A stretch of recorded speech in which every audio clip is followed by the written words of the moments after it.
আমি কথা দিয়ে কথা রেখেছি, তুমি আসনি তো ফিরে। আমি ঘুরে দাঁড়ানোর গল্প লিখেছি পুরোটা জীবন ধরে। হ্যালো গাইস, আসসালামু আলাইকুম। সকলে কেমন আছেন? আশা করি ভালো আছেন।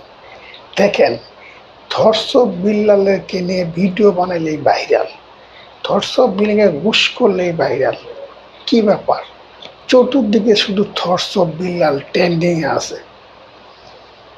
বেড়া, যে ব্যক্তি একটা গাছের পাতা 1000 টাকা বিক্রি করে, বেড়া তার সাথে লাগতে আইসস? এই বেড়া, তার সাথে লাগতে আইস? তার সাথে চ্যালেঞ্জ করতে আইসস?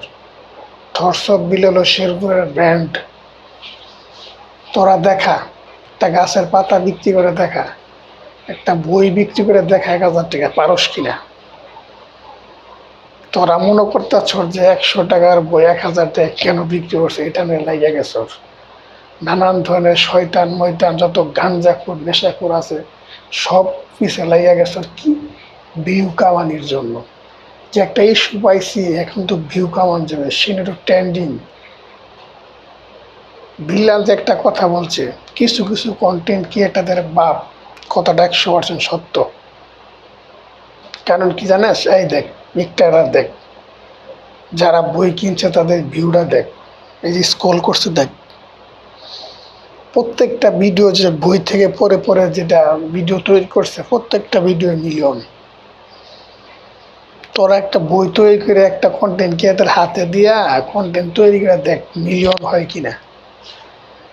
আমি চ্যালেঞ্জ শুনলাম তোদের কাছে। পরিশেষে একটা কথা বলতে চাই, যারা ধর্ষক বিল্লালকে নিয়ে কটূক্তি করতেছে তারা ভিউ কামানির জন্য, আর কিচ্ছু না। কারণ তাদের ভিডিও তো তেমন একটা ভিউ হয় না। ধর্ষক বিল্লালের নাম নিলে ভিডিও ভিউ হবে। ভাই, আমরা সবই বুঝি। যদি আমার কথাগুলো ভালো লাগে আর যদি আমার ভিডিওগুলো আপনাদের ভালো লাগে, তাহলে অবশ্যই এই চ্যানেলটি সাবস্ক্রাইব করবেন। আর যারা পেজ থেকে দেখতেছেন অবশ্যই ফলো দিবেন। ধন্যবাদ সবাইকে।